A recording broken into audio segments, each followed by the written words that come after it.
صدیوں پرانی بات ہے جب زمین پر انسانوں اور جنات کی سرحدیں آپس میں ملتی تھیں اور قدرت کے راز آج کی طرح چھپے ہوئے نہیں تھے بلکہ کھلے عام نظر آتے تھے۔ مشرق کی جانب جہاں سورج سب سے پہلے اپنی کرنیں بکھیرتا ہے وہاں ایک عظیم الشان سلطنت آباد تھی جس کا نام سلطنت زرین تھا۔ اس سلطنت کی زمین سونے کی طرح زرخیز اور آسمان ہمیشہ نیلم کی طرح شفاف رہتا تھا۔ یہاں کے لوگ خوشحال تھے، کھیت کھلیان ہمیشہ ہرے بھرے رہتے اور ندیوں میں موتی اور جواہرات ریت کی طرح بکھرے پڑے ہوتے تھے۔ اس سلطنت پر ایک نہایت عادل اور رحم دل بادشاہ حکومت کرتا تھا جس کا نام سلطان بہروز تھا۔ سلطان بہروز کی بہادری کے قصے 7 سمندر پار تک مشہور تھے، مگر اس کی زندگی میں صرف ایک کمی تھی، اولاد کی کمی۔ برسوں کی دعاؤں اور منتوں کے بعد خدا نے اسے ایک بیٹی سے نوازا۔ اس بیٹی کی پیدائش پر سلطنت میں 40 دن تک جشن منایا گیا۔ بچیاں، بوڑھے، جوان سب نے خوشیاں منائی۔ سلطان نے اپنی بیٹی کا نام شہزادی آراج رکھا۔ آراج کا مطلب تھا صبح کی روشنی، اور واقعی وہ ایسی ہی تھی۔ اس کی آنکھیں گہری سبز تھیں جیسے جنگل کی گہرائی، اور اس کی زلفیں ایسی تھیں جیسے کالی گھٹا۔ جیسے جیسے شہزادی آراج بڑی ہوتی گئی اس کی خوبصورتی کے ساتھ ساتھ اس کی عقل مندی اور قدرت سے محبت بھی بڑھتی گئی۔ وہ محل کی رنگینیوں سے دور اکثر شاہی باغ میں وقت گزارتی، پرندوں کی بولی سمجھنے کی کوشش کرتی اور پھولوں سے باتیں کیا کرتی۔ مگر سلطنت زرین کے جنوب میں پہاڑوں کے اس پار ایک علاقہ تھا جہاں جانے کی اجازت کسی کو نہیں تھی۔ وہ علاقہ وادی سراب کہلاتا تھا۔ بزرگ کہتے تھے کہ وہاں ایک قدیم شراب یعنی لعنت کا سایہ ہے۔ کہا جاتا تھا کہ وہاں ہزاروں سال پہلے ایک جادوگر قہار رہتا تھا جو اپنی محبت میں ناکام ہونے کے بعد جنونی ہو گیا تھا، اور اس نے وہاں ایک ایسا نیلا پھول اگایا تھا جو دنیا کی ہر حسین چیز کو اپنے اندر قید کر لیتا تھا۔ سلطان بہروز نے شہزادی آراج کو سختی سے منع کیا تھا کہ وہ کبھی بھی کوہ سیاہ کے اس پار نہ جائے جہاں سے وادی سراب شروع ہوتی ہے۔ وقت گزرتا گیا اور شہزادی آراج اپنی جوانی کی دہلیز پر قدم رکھ چکی تھی۔ ایک دن موسم بہار کی ایک دل فریب دوپہر میں شہزادی اپنے خاص گھوڑے بادل پر سوار ہو کر شکار گاہ کی طرف نکلی۔ ہوا میں ایسی مدہوش کر دینے والی خوشبو تھی کہ انسان تو کیا جانور بھی اپنا راستہ بھول جائیں۔ شہزادی ایک ہرن کے پیچھے گھوڑا دوڑا رہی تھی۔ ہرن بہت تیزی سے بھاگتا ہوا جنگل کے اس حصے کی طرف نکل گیا جہاں درخت اچانک گھنے اور تاریک ہونے لگے تھے۔ آراج کو والد کی نصیحت یاد تھی، مگر اس ہرن کی چمکدار کھال اور اس کی آنکھوں میں ایک عجیب سی کشش تھی جس نے آراج کو رکنے نہ دیا۔ انجانے میں وہ کوہ سیاہ کی سرحد پار کر گئیں۔ جیسے ہی اس نے سرحد پار کی اچانک فضا بدل گئی، پرندوں کی چہچہاہٹ ختم ہو گئی اور ایک گہری پراسرار خاموشی چھا گئی۔ ہوا رک گئی اور درختوں کے پتے جو ابھی تک ہرے تھے اچانک نیلے اور بنفشی رنگ کے ہو گئے۔ آراج نے گھوڑا روکا اور واپس مڑنے کا ارادہ کیا، مگر تبھی اسے ایک سریلی آواز سنائی دی۔ یہ کسی ساز کی نہیں تھی بلکہ جیسے کوئی ہوا میں سرگوشی کر رہا ہو۔ آ جاؤ آراج، ہم صدیوں سے تمہارا انتظار کر رہے ہیں۔ شہزادی کا دل دھڑکنے لگا۔ اس نے دیکھا کہ تھوڑے فاصلے پر ایک ویران میدان کے بیچ میں ایک تنہا پھول کھلا ہوا ہے۔ یہ کوئی عام پھول نہیں تھا، اس کا سائز ایک چھوٹے گنبد جتنا تھا اور اس کی پتیاں کانچ کی طرح شفاف اور نیلے رنگ کی تھیں جن میں سے روشنی پھوٹ رہی تھی۔ یہ وہی نیلا پھول تھا جس کے بارے میں داستانیں سنائی جاتی تھیں۔ پھول کی خوبصورتی ایسی تھی کہ آراج کی آنکھیں پتھرا گئیں۔ وہ مسحور ہو کر گھوڑے سے اتری اور اس پھول کی طرف کھینچی چلی گئی۔ اسے یوں لگا جیسے یہ پھول اسے بلا رہا ہو، اسے اپنا دکھ سنا رہا ہو۔ جیسے ہی وہ پھول کے قریب پہنچی، پھول کی پتیاں ایک دم سے کھل گئیں اور ان کے اندر سے ہزاروں رنگوں کی روشنی پھوٹ نکلی۔ آراج نے بے خیالی میں اپنا ہاتھ بڑھایا تاکہ اسے چھو سکے۔ جیسے ہی اس کی انگلی نے پھول کی سطح کو چھوا، پھول نے ایک زندہ اژدہے کی طرح حرکت کی۔ اس کی پتیاں تیزی سے بند ہوئیں اور آراج کو ایک ہی لمحے میں اپنے اندر نگل لیا۔ شہزادی کی چیخ جنگل کی خاموشی میں دب کر رہ گئی۔ بادل گھوڑا خوف سے ہنہنایا اور واپس سلطنت کی طرف بھاگا۔ اب وہاں صرف وہی نیلا پھول تھا جو پہلے سے زیادہ چمکدار ہو گیا تھا، اور اس کے اندر ایک انسان کا سا سایہ نظر آ رہا تھا جو قید ہو چکا تھا۔ جب گھوڑا خالی واپس محل پہنچا تو سلطان بہروز سمجھ گئے کہ کوئی انہونی ہو گئی ہے۔ انہوں نے فوراً اپنی فوج کو حکم دیا اور گھوڑے کے قدموں کے نشان ڈھونڈتے ہوئے وادی سراب کی طرف نکلے۔ جب وہ وہاں پہنچے اور اس نیلے پھول کو دیکھا جس کے اندر ان کی بیٹی بے ہوش پڑی تھی تو وہ غم سے پاگل ہو گئے۔ سلطان نے اپنی تلوار نکالی اور پھول پر وار کیا، مگر تلوار پھول سے ٹکرا کر ٹوٹ گئی جیسے وہ پھول کانچ کا نہیں بلکہ ہیرے کا بنا ہو۔ جتنے سپاہیوں نے تیر چلائے یا نیزے مارے، پھول اتنا ہی سخت ہوتا گیا اور اس کی نیلی روشنی مزید گہری ہوتی گئی جیسے وہ ہر حملے سے طاقت حاصل کر رہا ہو۔ آخر کار سلطان کے وزیر خاص جو ایک دانا بزرگ تھے بولے، بادشاہ سلامت، رک جائیے، یہ کوئی عام پھول نہیں، یہ جادوگر کہار کا کالا جادو ہے، اسے تلوار یا طاقت سے نہیں توڑا جا سکتا، اگر ہم نے زبردستی کی تو شہزادی کا دم گھٹ سکتا ہے۔ سلطان نے مجبوراً حملہ روک دیا اور پورے ملک میں منادی کروا دی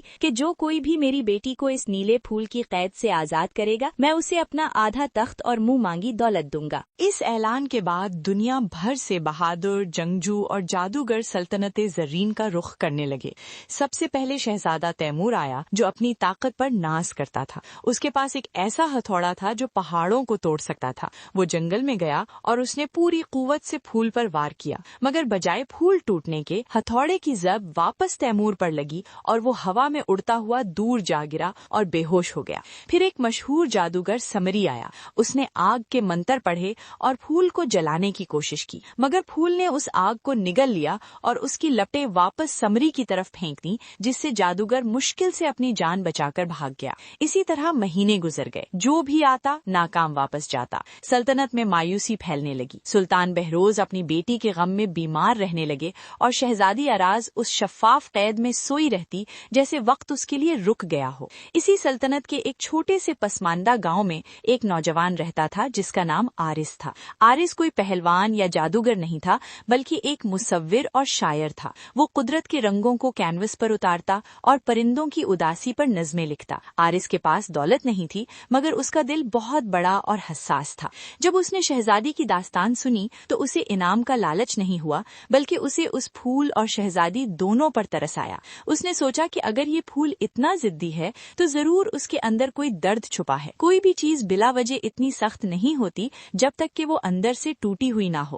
آرز نے اپنے تھیلے میں اپنے رنگ، کوچیاں، برش اور ایک پرانی کتاب رکھی اور وادی سراب کی طرف روانہ ہو گیا۔ گاؤں والوں نے اسے پاگل کہا، لوگ تلواروں سے نہیں جیت پائے تو رنگوں سے لڑے گا۔ آرز نے مسکراتے ہوئے جواب دیا، جہاں تلوار کام نہ آئے وہاں شاید محبت اور احساس کام کر جائے۔ سفر دشوار تھا، جنگل میں عجیب و غریب آوازیں تھیں، ایسے سائے تھے جو راستہ روکتے تھے۔ آرز جب جنگل میں داخل ہوا تو درخت وحشت نے اپنی شاخیں پھیلا کر اسے ڈرانے کی کوشش کی۔ ان درختوں کے تنے انسانی چہروں جیسے تھے جو چیختے تھے۔ آرز گھبرایا نہیں، وہ وہیں بیٹھ گیا اور اس نے اپنی کتاب نکالی اور ان درختوں کی تصویر بنانا شروع کی۔ اس نے ان درختوں کو خوفناک نہیں بلکہ خوبصورت بنایا، ان کی ٹہنیوں پر پھول بنائے۔ جب درختوں نے دیکھا کہ یہ انسان ان سے ڈرنے کے بجائے انہیں خوبصورتی کی نظر سے دیکھ رہا ہے تو ان کا غصہ ٹھنڈا پڑ گیا اور انہوں نے راستہ چھوڑ دیا۔ آگے چل کر اسے نہر فریب ملی جس کا پانی تیزاب کی طرح ابل رہا تھا۔ آرز نے نہر کے کنارے بیٹھ کر ایک نظم پڑھی جو پانی کی ٹھنڈک اور اس کی پیاس بجھانے والی صفت پر تھی۔ نظم سن کر نہر کا ابلتا پانی پرسکون ہو گیا اور برف کی طرح ٹھنڈا پڑ گیا، جس سے آرز آسانی سے پار ہو گیا۔ آخرکار آرز اس میدان میں پہنچا جہاں نیلا پھول کھڑا تھا۔ قریب سے دیکھنے پر وہ منظر اور بھی ہیبت ناک اور حسین تھا۔ پھول کے اندر شہزادی آراج کی بند آنکھیں اور اس کا معصوم چہرہ صاف دکھائی دے رہا تھا۔ پھول کے ارد گرد ہزاروں ہڈیاں اور ٹوٹی ہوئی تلواریں بکھری پڑی تھیں۔ آرز پھول کے بالکل قریب گیا، اتنا قریب کہ وہ اس کی ٹھنڈی تابش محسوس کر سکتا تھا۔ اس نے کوئی ہتھیار نہیں نکالا، اس نے اپنا کینوس زمین پر رکھا اور پھول کی تصویر بنانا شروع کی۔ وہ گھنٹوں وہاں بیٹھا رہا، پھول کے ہر رنگ، ہر سائے کو بڑی گہری توجہ سے پینٹ کرتا رہا۔ پھر اس نے پھول سے بات کرنا شروع کی، تم بہت اکیلے ہو نا؟ اتنی خوبصورتی اور اتنی تنہائی، لوگ تمہیں افریت سمجھتے ہیں، مگر میں دیکھ سکتا ہوں کہ تم دراصل ایک ٹوٹا ہوا دل ہو جو اپنی حفاظت کر رہا ہے۔ آرز نے دیکھا کہ پھول درد میں ہے،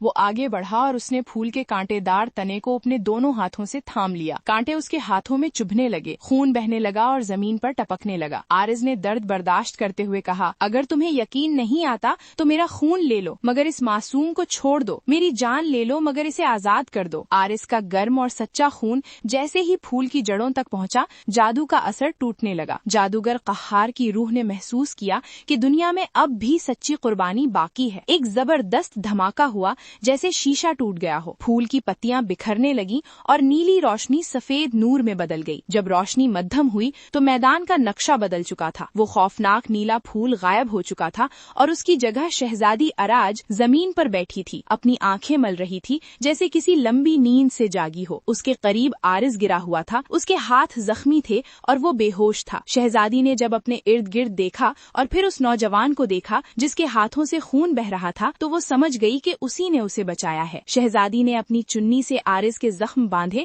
اور اسے ہوش میں لایا۔ آرز نے جب